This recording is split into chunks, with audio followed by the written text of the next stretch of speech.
አክብሮታዊ ሰላምታችን በያላችሁበት ይድረስ የተወደዳችሁ የኢትዮ ፎረም ቤተሰቦች፣ እነሆ የዕለቱን ዘገባዎቻችንን ከዚህ እንደሚከተለው ወደ እናንተ ማድረስ ጀመርን። አበይት ነጥቦቹን በቅድሚያ የፋኖ ኃይሎች በወሎ ቀጠና በተደረገው ውጊያ በመቶዎች የሚቆጠር የመንግስት ኃይል ደምስሰናል አሉ። ምክትል ጠቅላይ ሚኒስትሩ ተመስገን ጥሩነህ ደግሞ እነ ዳንኤል ክብረትን አስከትዬ ወሎ ገባው ብለዋል። በክልሉ የምርጫ ዘመቻ በሚል የሚከናወነው ውጊያም በአገዛዙ በኩል፣ በፋኖ ኃይሎች በኩል ደግሞ በተመሳሳይ ስምሪት ላይ በነበሩ የብልጽግና ሰዎች ላይ የሚደርሱ ጥቃቶች ቀጥለዋል። በዝርዝር እንመለከተዋለን። የኦሮሚያው 120 አፋኝና ገዳይ ቡድንን በተመለከተ የብልጽግናው መንግስት ምላሽ ሰጠም። ጃዋር መሐመድ ደግሞ እነዚህ ቡድኖች የሽመልስ አብዲሳ አጃቢዎች በአዲስ አበባ ጭምር ድብደባ የሚፈጽሙ የለማ መገርሳን ካቢኔ ለማሳደድ ሳይቀር የተሰማሩ ናቸው ሲሉ ተናግሯል። እንቃኘዋለን። ህወሓት የማዕከላዊ ኮሚቴ ስብሰባውን እያደረገ መሆኑን ገለጸ። በወቅታዊ ጉዳዮች ላይ በመምከር ውሳኔዎችን እንደሚያሳልፍም አሳውቋል። ተጨማሪውን ይዘናል። ፓርቲው የድምፃዊ ቴዲ አፍሮ የሙዚቃ አልበም መግለጫ ላይ ተፈጸመ ያለውን ክልከላ አወገዘም። እንዲህ ያሉ ቀጥተኛና ቀጥተኛ ያልሆኑ አፈናዎች ለሌላ ቀውስ በር ከፋችና ገፊ ምክንያቶች ናቸው ብሏል። ሌላኛው መረጃችን ነው። ኢታማዦር ሹሙ ወደ ኢራን ማቅናታቸው ተሰማ። አሜሪካ ሁሉም አማራጮች አሁንም ጠረጴዛ ላይ ናቸው ስትል፣ ዋሽንግተንና ቴህራን የተኩስ አቁሙን ለማራዘም እየተነጋገሩ ነው ተብሏል። ቀይ ባህርን ለመዝጋት የዛተችው ኢራን ፕሬዝደንት ደግሞ አንንበረከክም ብለዋል። የተወደዳችሁ የኢትዮ ፎረም ቤተሰቦች አብራችሁን ስትቆዩ እነዚህን እና ሌሎችን መረጃዎችን ታደምጣላችሁ። ሰናይ ቆይታ ይሆንላችሁ። የፋኖ ኃይሎች በወሎ ቀጠና በተደረገው ውጊያ በመቶዎች የሚቆጠር የመንግስት ኃይል ደምስሰናል አሉ። ምክትል ጠቅላይ ሚኒስትሩ ተመስገን ጥሩነህ ደግሞ እነ ዳንኤል ክብረትን አስከትዬ ወሎ ገባሁ ብሏል። በክልሉ የምርጫ ዘመቻ በሚል የሚከናወን ውጊያም በአገዛዙ በኩል፣ በፋኖ ኃይሎች በኩል ደግሞ በተመሳሳይ ስምሪት ላይ በነበሩ የብልጽግና ሰዎች ላይ ጥቃቶች መመዝገባቸው ቀጥሏል። የ4 ኪሎ አገዛዝ ለዚህ ድግሱ ሲባል በተለያዩ ስፍራዎች እያደረጋቸው የሚገኙ ዘመቻዎች ከፍ ያለ ጉዳትን በኢትዮጵያ ላይ ያስከተሉም ናቸው። በሰሜን ሸዋ ዞን ትናንት በመራሃ ቤቴ ቀጠና አለም ከተማ አቅራቢያ፣ ዛሬ ደግሞ በዚሁ ዞን ከደብረ ብርሃን አቅራቢያ ባሶና፣ አይዞ፣ ሻሞራ ተራራ ስፍራዎች ላይ የነበሩትና የኮማንዶ ኃይል ጭምር ስምሪት የወጣባቸው ውጊያዎች እንደ አንድ አብነት የሚነሱ ይሆናሉ። በደቡብ ጎንደር ደራ ወረዳም ተመሳሳይ ዘመቻ የተደረገ ሲሆን፣ በዚሁ ዞን ኪንፋዝ በገላ ደግሞ የምርጫ ቁሳቁስን ይዘው ይንቀሳቀሱ የነበሩ የብልጽግና ሰዎች ላይ ድንገተኛ ጥቃትን አድርሰን አመራሮች ላይ ጉዳትን አስከተልን ያሉት የፋኖ ኃይሎች ናቸው። በአማራ ክልል ባለፉት 2 ቀናት ጠንካራ የተባለ ውጊያ የተከናወነው በወሎ ቀጠና በተለይም በሰሜን ወሎ ዞን ቆቦ ዙሪያና በደቡብ ወሎ መካነ ሰላም አቅራቢያ ነው። እንደ ፋኖ ኃይሎች ገለጻ ከሆነ በድሮንና በሜካናይዝድ ኃይል ጭምር በተደረገው በዚህ የቆቦ ዙሪያ ውጊያ በመቶዎች የሚቆጠሩ የመንግስት ኃይሎች በተለይም የፌደራል ፖሊስ አባላት እንደዚሁም የመከላከያ ሰራዊቱ ተደምስሰዋል። በዋናነት ቀይ አፈር ተብሎ በሚጠራው አካባቢ ለረጅም ጊዜ የመንግስት ወታደሮች ይዞታ ባደረጉት ስፍራ የመከላከያ አባላት፣ በቆቦ ከተማ ደግሞ በርካታ የፌደራል ፖሊስ አባላት ላይ ጉዳት ደርሷል ሲሉም አሳውቋል። በወሎ ቀጠና ከቆቦ እስከ ግዳን፣ ሙጃና መካነ ሰላም አካባቢ ባሉ ስፍራዎች ውጊያዎች ተደርገው ኢትዮጵያውያን መስዋዕት እየሆኑ በሚገኙበት በዚህ ጊዜ የ4 ኪሎ የአማራ ክልል ተላላኪዎች ደግሞ ወደ ክልሉ ጉብኝት ያደረግን እናረጋ ከበደን በድምቀት ተቀበሉን ይላሉ። ምክትል ጠቅላይ ሚኒስትሩ አቶ ተመስገን ጥሩነህም ዳንኤል ክብረትና በለጠ ሞላና ሌሎችን ማሰልፈው ወደ ደሴና ኮምቦልቻ መራን በድምቀትም ተቀበሉን ሲሉ ገልጿል። የክልሉ ባለስልጣናት በዛው በክልሉ የተለያዩ ስፍራዎች በአውሮፕላን ጉብኝት አደረጉ የሚለውን እንደ ተአምር የሚያቀርቡበት ሁነት ውስጥም ነው የአማራ ክልል። የኦሮሚያው 120 አፋኝና ገዳይ ቡድንን በተመለከተ የብልጽግናው መንግስት ምላሽ ሰጠም። ጃዋር መሐመድ ደግሞ እነዚህ ቡድኖች የሽመልስ አብዲሳ አጃቢዎች በአዲስ አበባ ጭምር ድብደባን የሚፈጽሙም የለማ መገርሳን ካቢኔ ለማሳደድ ሳይቀር የተሰማሩ ናቸው ሲሉ ተናግሯል። እየገደልና እየደበደበ ቀርጾ የሚያሰራጭ የብልጽግናው አገዛዝ ሀገሩን የጉልበተኞችና የማፊያዎች ካደረገው ሰነባብቷል። አሁን ብልጽግና የሀገሪቱ መንግስት ሳይሆን በሀገሪቱ ከሚንቀሳቀሱ በርካታ ኃይሎች መካከል እንዳንዱ ነው የሚባለውም ለዚህ ይመስላል። በኦሮሚያ ክልል ኮሬን የገኛ የሚል ገዳይ ቡድን አደራጅተው ከእውቅ ፖለቲከኛ እስከ አባገዳ ሲገድሉ የከረሙት የኦህዴድ ብልጽግና ከፍተኛ ሹማምንት ከሰሞኑ ይፋ የወጣባቸው ሌላኛው የማፊያ ቡድናቸው ደግሞ መነጋገሪያ አጀንዳ ሆኗል። ዋነኛ ማዕከሉን አምቦ ላይ ያደረገው ይኸው ቡድን በሸገር ሲቲ ጭምር የሚንቀሳቀስ ከአዳማ እስከ ነቀምቴ ከሻሸመኔ እስከ አዲስ አበባ ሰዎችን የመዝረፍ የመደብደብና የመግደል ተልእኮች የሚሰጠው ቡድን ስለመሆኑም ይነገራል። ራሱን ቡድን 120 እያለ የሚጠራው ይኸው ኃይል በብልጽግና የስልጣን እርከኖች ውስጥ ያለም የሚደበድብና የሚገድል መዋቅር የተፈጠረለት የዜጎች ህይወትን ወደ አለመኖር እየቀየረ የመጣም በአገዛዙም ከዓመታት በፊት የተቋቋመ እንደሆነም እንደዚሁ ፖለቲከኛው ጀዋር መሐመድ የዚህ ቡድን አባላት የከተማና የዞን አመራሮች ጭምር ተደርገው የተሾሙ ስለመሆናቸው አንስተው የመንግስታዊ የማፊያ ቡድን ስለመቋቋሙ ያስረዳሉ። አብይ አህመድ አቶ ለማ መገርሳን ከከዱበት ጊዜ አንስቶ የእሳቸውን ካቢኔ ለማሳደድ ከመዋል ጀምሮም ቡራዩ ላይ ብጥብጥ እንዲፈጠር፣ አዲስ አበባ ላይ በኢሬቻ ወቅት ረብሻ እንዲነሳም፣ ሸገር ሲቲ ተብሎ በሚጠራው መዋቅር ላይ ዘረፋና ሙስና ማፈናቀልና ድብደባ እንዲከናወን እናቶች መልስ አብዲሳ የሚሰሩበት ቡድን ነው ይላሉ። መንግስታዊ ስርዓት አልበኝነት በክልሉ እንዳለ ከሰሞነኛው የአምቦ ቪዲዮ ማሳያ ተደርጎ ይቅረብ እንጂም ይህ ጄኔራሎች ሳይቀር የሚፈሩት የፓርላማ አባላት የሚረዱለት ቡድን በዚህ ከተማ ብቻ እስከ 150 ቪዲዮዎችን ዜጎችን እያሰቃየ ቀርጾ ያስቀመጠ ስለመሆኑም በሀሳብ ገበታ ላይ አቅርቧል። ሲቪል ህዝብ ብቻ አይደለም፣ ፖሊሶች፣ የፓርላማ አባላት፣ ሚኒስቴሮች፣ የሚኒስቴር ዴቶች ይሄ ነገር እኮ እየሆነ ነው ያለው። ካን ዩ ቢሊቭ ይሄን አምቦ ውስጥ ያለውን 120 የሚባለው ማፊያ ቡድን ተራው የአምቦ ህዝብ ሳይሆን የአምቦና የምዕራብ ሸዋ ተወላጅ የሆኑ ሚኒስቴሮች፣ ጀነራሎች ይፈሩታል። they are so terrified of it። የአምቦን ከተማ ልማት ላይ ጥያቄ ያነሳ፣ ኮራፕሽን ላይ ጥያቄ ያነሳ፣ መብራት ላይ ጥያቄ ያነሳ ሰው መጀመሪያ በሶሻል ሚዲያ ዋርኒንግ ማስጠንቀቂያ ይሰጠዋል። በፋርሲ ቡላው ማስጠንቀቂያ ይሰጠዋል። ከዛ ዲቴ ቡላ በዚህ በጋዜ የሚመራው ደግሞ ሄዶ ይቀጠቅጠዋል።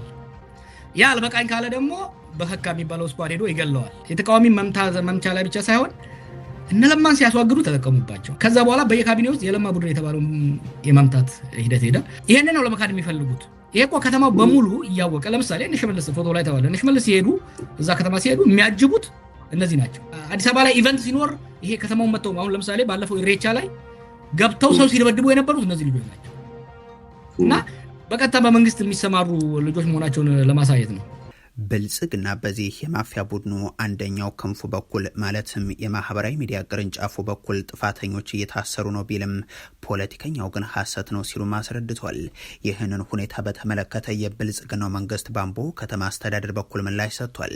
ከዚህ የማፊያ ቡድን አባላት ጋር በተደጋጋሚ ፎቶ ተነስተው ሲለቁ የተስተዋሉት የከተማ ከንቲባ አስተዳደር በኩል የተሰጠው ምላሽም የተደራጁ አካላት በንጹሃን ዜጎች ላይ የፈጸሙትን ድብደባና የሰብአዊ መብት ጥሰት የሚያሳዩ ተንቀሳቃሽ ምስሎች በተለያዩ መገናኛ ብዙሃን መሰራጨታቸውን ተከትሎም ድርጊቱ መንግስትን አይወክልም የሚልም ሆኗል።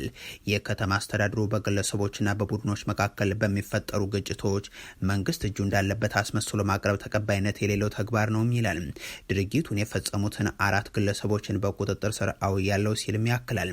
አምቦን ኒውዮርክ እናደርግላቸዋለን ብለው እንደ ቄሮ ባሉ ወጣቶች ስም ስልጣን ላይ የወጡት የኦህዴድ ብልጽግናዎች ራሳቸውን ሊደብቁበት በሚጥሩት የኦሮሞ ህዝብ ላይ ከከፈቱት ጦርነት ባሻገር እንዲህ ያሉ ቡድኖቻቸው በኩል ሞትና ሰቆቃን አለማምደውት ዓመታት አልፏል። በእርግጥ በሀገሪቱ ያልተቀረጸ እንጂ ያልተፈጸመ መንግስታዊ የወንጀል አይነት እንደሌለ እምብዛም የሚያሻማ አይሆንም። ህወሓት የማዕከላዊ ኮሚቴ ስብሰባውን እያደረገ መሆኑን ገለጸ። በወቅታዊ ጉዳዮች ላይ በመምከር ውሳኔዎችን እንደሚያሳልፍም ገልጿል። ፓርቲው ከሰሞኑ ባወጣቸው ተከታታይ መግለጫዎች በአንድ በኩል የፕሪቶሪያው ስምምነትን በጣሰ መንገድ ተከናውኗል ያለውን የጄኔራል ታደሰ ወረደን የጊዜ አስተዳደሩን ሹመትና ይህንን ተከትሎ በብልጽግናው ልሳናት የቀረበውን የተደበቀው የትግራይ ልማት የተሰኘውን ፕሮፓጋንዳ ማስተባበሉ ይታወሳል። ጄኔራል ታደሰ ወረደ ደግሞ ትናንት በሰጡት መግለጫ ወደ አዲስ አበባ ያቀኑት በራሳቸው ተነሳሽነት ሳይሆን በቀረበላቸው ጥሪ አማካኝነት መሆኑን አንስተው ከመሄዳቸው በፊትም ለህወሓቱ ሊቀመንበር ደብረጽዮን ገብረ ሚካኤል ጉዳዩን አሳውቀውና ተነጋግረው ስለመሆኑ ገልጸው ነበር። እንዲያም ሆኖ ሹመትን አንቀበልም አንተም አልቀበልም በል በሚል ጥያቄ ቀርቦልኝ ነበር ያሉት ጀነራሉ እነሱ ያሏቸው ግን በስም ያልዘረዘሯቸውን የመቃወም መብት አላቸው፣ እኔ ግን እቀበላለሁ፣ በስልጣን እቀጥላለሁ ነበር ያሉት። የሆኖ ሆኖ ጀነራሉ ይህንን ማብራሪያ ባቀረቡ ማግስት ህወሓት ደግሞ ስብሰባውን መጀመሩን ይፋ አድርጓል። ይህ ስብሰባው ደግሞ መደበኛ የሆነው የማዕከላዊ ኮሚቴው ስብሰባ እንደሆነ በማከል የማዕከላዊ ኮሚቴው ከዛሬ ሚያዝያ 7 ቀን ጀምሮ መደበኛ ስብሰባውን እያካሄደ መሆኑን በድርጅቱ ይፋዊ ገጽ ላይ ያሳወቀ ሲሆን በስብሰባው ላይ በያዛቸው እቅዶችና በወቅታዊ ጉዳዮች ላይ በጥልቀት በመወያየት አቅጣጫዎችን ለማስቀመጥና ውሳኔዎችን ለማሳለፍ ይሆናልም ብሏል። ይህን ስብሰባውን የት እያከናወነ እንደሆነ ድርጅቱ ባያሳውቅም ለጉዳዩ ቅርበት ያላቸው ምንጮች ደግሞ በአክሱም ከተማ እየተደረገ ያለ ነው ሲሉ መግለጻቸው ይታወሳል። ፓርቲው የድምጻዊ ቴዲ አፍሮ የሙዚቃ አልበም መግለጫ ላይ የተፈጸመ ያለውን ክልከላ አወገዘም። እንዲህ ያሉ ቀጥተኛና ቀጥተኛ ያልሆኑ አፈናዎች ለሌላ ቀውስ በር ከፋችና ገፊ ምክንያቶች ናቸውም ብሏል። የድምፃዊው አልበም ጉዳይ መነጋገሪያ ሆኗል። አርቲስት ቴዎድሮስ ካሳሁን በይፋዊ የፌስቡክ ገጹ ላይ ኢትዮሪካ የተሰኘ አዲስ አልበሙን ነገ ሐሙስ ሚያዝያ 8 እንደሚለቅ መግለጹ ይታወሳል። ያን ተከትሎ ላለፉት ቀናት መነጋገሪያ የነበረው ጉዳይ ደግሞ የሙዚቃ ስራውን በተመለከተ ተከለከለ የተባለው መግለጫ ነው። በእርግጥ አርቲስቱ የሙዚቃ ስራውን እንደሚለቅ ባሳወቀበት የግል ገጹ የመግለጫውን መከልከል በተመለከተ ያለው ነገር የለም። ዋዜማ ደግሞ የብልጽግናው ባለስልጣናት መስሪያ ቤት የኢትዮጵያ መገናኛ ብዙሃን ባለስልጣን የአርቲስት ቴሌቪዥን ስራ አስፈጻሚና ሌሎች አመራሮችን በመጥራት ማብራሪያ እንዲሰጠው ስለማድረጉ ይህንን ተከትሎም ጋዜጣዊ መግለጫው እንዲታገድ ስለመደረጉ ዘግቧል። ከዚህ ጋር በተያያዘ ትብብር ለኢትዮጵያ አንድነት ድርጊቱን ኮንኗል። ሀሳብን በነጻነት መግለጽ ችሮታ ሳይሆን የማይገሰስ የሰው ልጅ ተፈጥሯዊ መብት ነው ያለው ፓርቲው ከሰሞኑ አርቲስት ቴዎድሮስ ካሳሁን ቴዲ አፍሮም በሙዚቃ ስራው ዙሪያ ይሰጧል የተባለው መግለጫ መደናቀፉን ሰምተናል፣ ታዝበናል። ነገሩ በይፋዊ ሁኔታ በደብዳቤ ተገልጾ አይታይ እንጂም የስርዓቱ ሹማምንት ብቅ እያሉ የሚሰጧቸው ጦር አውርድ ዘለፋዎች ሲታዩ ጭር ሲል አልወድምና ከኛ አስተሳሰብ ውጭ ወደ ውጭ የፖለቲካ ባህል ምን ያክል የገነነ መሆኑንና በእጃ ዙር እግዱ እንደተፈጸመ ማሳያ ተደርገው የሚወሰዱ ናቸው ብለን እናምናለንም ብሏል። እንዲህ ያሉ ቀጥተኛና ቀጥተኛ ያልሆኑ አፈናዎች ለሌላ ቀውስ በር ከፋችና ገፊ ምክንያቶች ናቸው የሚለው ትብብር መንግስት ክልከላውን በጓዳ ፈጽሞ ከመደበቅ ይልቅ ክልከላው ተነስቶ አርቲስቱ የተደናቀፈበትን መግለጫ እንዲሰጥ ሁኔታዎችን ያመቻች ወይንም ከአደናቃፊነት ራሱን ያቀብ ሲልም አክሏል። ብልጽግናና ቴዲ አፍሮ ስማቸው አብሮ ሲነሳ ሰሞንኛው ክስተት የመጀመሪያው አይደለም። በተለይም በትግራይ ጦርነት ወቅት ለፕሮፓጋንዳ መሳሪያነት ለመጠቀም ያደረገው ጥረትም አንድ አብነት ነው። በ2014 ህዳር ላይ ብልጽግና ስልጣኑ አደጋ ላይ በወደቀበት ጊዜም ከትግራይ ኃይሎች ጋርም ሰሜን ሸዋ ላይ በሚዋጋበት ሰሞን ስልጣኑን የማዳን ዘመቻውን ኢትዮጵያን የማዳን ብሎ ገልጾ ጥቂት የማይባሉ ግለሰቦችን እየተገለገለባቸው በነበረውም ጊዜም የቴዲ አፍሮ አርማሽ የተሰኘው ዜማ ለመሰል ቅስቀሳ ሰው ጥቅም ላይ ሲያውለው መታየቱ አይዘነጋም። ባጫ ደበሌም በዛው ሰሞን ቴዎድሮስ ካሳሁን አርማሽ በሚል ርዕስ ያወጣውን ዘፈን ለልቂት መቀስቀሻቸው እንደዘፈነ ሁሉ ለፕሮፓጋንዳ መተንተኛ ያዋሉበት አጋጣሚም የሚጠቀስ ይሆናል። ከኢትዮጵያ በላይ ደግሞ ምን ይመጣል? ቴዲ አፍሮ ከሀገር በላይ ሞት የለም ብለዋል። ሞት ከሆነ ከሀገር በላይ ሞት የለም። ሀገር ሞተ ማለት ሁሉ ሞተ ማለት ነው። ስለዚህ እዚህ አካባቢ ያለው በዚህ መንገድ ነው መዋጋት ያለበት።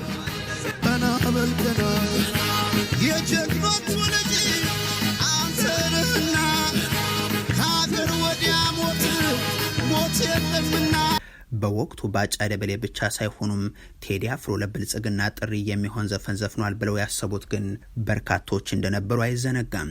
እንዲያም ሆኖ ድምፃዊው ይህንን ዘፈን ከለቀቀ ከጥቂት ወራት በኋላ እያመመው መጣ የሚል ነጠላ ዘፈንን መልቀቁን ተከትሎ ወደ መከላከል የገቡት ብልጽግናዎች ለቤተ መንግስቱ በቀረቡ ዘፋኞቻቸው በኩል መተቸት ቀላል ነው የሚል ሙዚቃ እስከማስለቀቅም ደርሰው ነበር። ኢታማጆር ሹሙ ወደ ኢራን ማቅናታቸው ተሰማ። አሜሪካ ሁሉም አማራጮች አሁንም ጠረጴዛ ላይ ናቸው ስትል ዋሽንግተንና ቴህራን የተኩስ አቁሙን ለማራዘም እየተነጋገሩ ነው ተብሏል። ቀይ ባህርን ለመዝጋት የዛተችው ኢራን ፕሬዝደንት ደግሞ አንንበረከክም ብሏል። አሜሪካና ኢራን በፓኪስታን ሁለተኛ ዙር ድርድር ለማድረግ እየተጠበቁ ባለበት ወቅት የፓኪስታን የጦር አዛዥ ወደ ኢራን መጓዛቸውም እያነጋገረ ነው።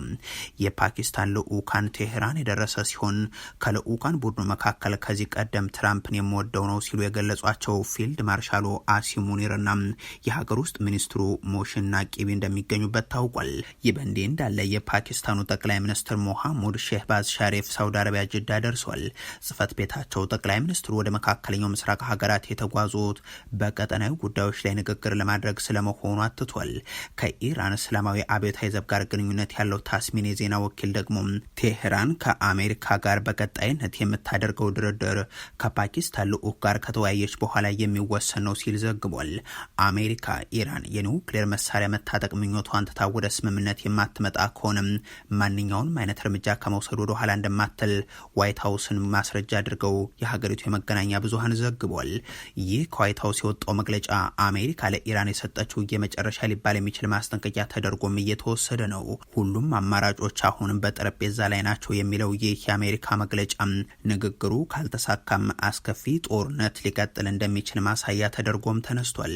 እንዲያም ሆኖ አንድ የአሜሪካ ባለስልጣን ለ2 ሳምንታት የተቀመጠውን የተኩስ አቁም ለማራዘም ከኢራን ጋር ንግግር እየተደረገ ስለመሆኑ ለቢቢሲ ገልጿል።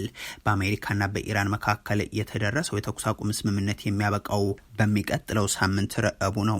የአሜሪካው ፕሬዝደንት ዶናልድ ትራምፕ ግን ስለ ኢራኑ ጦርነትና ስለሚያበቃበት መንገድ የሚናገሩት እርስ በራሱ የሚጣረስ ሆኖ ቀጥሏል። ዶናልድ ትራምፕ ከፎክስ ጋር በነበራቸው ቃለ ምልልስ ላይ የጦርነቱ ማብቂያ እየተቃረበ ነው ብለዋል። ትራምፕ ለፎክስ ኒውስ በሰጡት ቃለ ምልልሳቸው ላይ ተጨማሪ የአየር ድብደባዎች ሊፈጽሙ እንደሚችሉ መናገራቸውም ይታወሳል።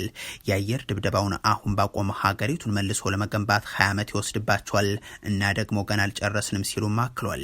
ምን እንደሚሆን እናያለን፣ ከስምምነት ለመድረስ በጣም የሚፈልጉ ይመስለኛል በማለት ትራምፕ የ2 ሳምንቱ የተኩስ አቁም ይራዘም እንደሆነ ሲጠየቁም እንዲሁ እርስ በራሱ የሚጣረስ ምላሽን አስከትሏል።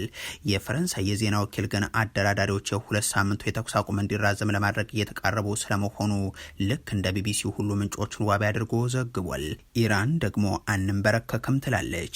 የኢራኑ ፕሬዝዳንት መሹድ ፔዜሽኪያን ሀገራቸው ጦርነት የመቀስቀስ ፍላጎት እንደሌላትና አሁንም ለሰላም ንግግር ክፍት መሆኗን ይገልጻሉ። ይሁን እንጂ ጠላቶቻችን ፈቃዳቸው በኃይል ለመጫን አሊያም ደግሞ ሀገሪቱን ለማንበርከክ የሚያደርጉትን ማንኛውም ጥረት ውድቅ እናደርገዋለን ሲሉ ማስጠንቀቂያቸውን አንስተዋል። ይህ በእንዲህ እንዳለ አሜሪካ በኢራን ወደቦች ላይ የጣለችው የባህር እገዳ የሚቀጥል ከሆነም በቀይ ባህርና በኦማን ባህር በሮች በኩል የሚደረጉ የንግድ መርከቦች ዝውውርን እንደምትዘጋ ኢራን አስጠንቅቃለች። የአሜሪካ ጦር በሆርሙዝ እገዳዎችን እንደጣለ መሆኑ የሚታወቅ ነው። ይህንን ተከትሎም በቀይ ባህር እንደዚሁም በኦማን ባህር በኩል የሚደረጉ የንግድ መርከቦችን ዝውውር እንደምትዘጋ ነው ኢራን ዛሬ ባወጣችው መግለጫ የገለጸችው። የኢራን መንግስታዊ ቴሌቪዥን የጦር ኃይሉ ማዕከላዊ እዝን ዋቢ አድርጎ እንደዘገበው አሜሪካ እገዳዋን የማታነሳ ከሆነም በኢራን የንግድ መርከቦችና የነዳጅ ጫኝ መርከቦች ላይ አለመረጋጋትን የምታስከትልም ከሆነ ድርጊቱ የተኩስ አቁም ስምምነቱን ለመጣስ እንደመነሻ ይቆጠራል ብሎታል። የኢራን ጦር መኮንን አሊ አብዱላሂ ለኢራን የመንግስት ዜና አገልግሎት ጣቢያዎች በሰጡት ማብራሪያ የእስላማዊት ሪፐብሊክ ብርቱ የጦር ኃይሎች በፋርስ ባህረ ሰላጤ በኦማን ባህርና በቀይ ባህር በኩል የሚደረግ ማንኛውንም የወጭም ሆነ የገቢ ንግድ እንዲቀጥል አይፈቅዱም ብለዋል። አክሎም ኢራን ሀገራዊ ሉዓላዊነቷንና ጥቅሟን ለማስጠበቅ ቁርጥ ያለ እርምጃን ትወስዳለች ሲሉ ዝተዋል። የተወደዳችሁ የኢትዮ ፎረም ቤተሰቦች ለዛሬ ያሉን መረጃዎች ይህንን ይመስሉ ነበር። አበቃን። ቸር ያሰማን።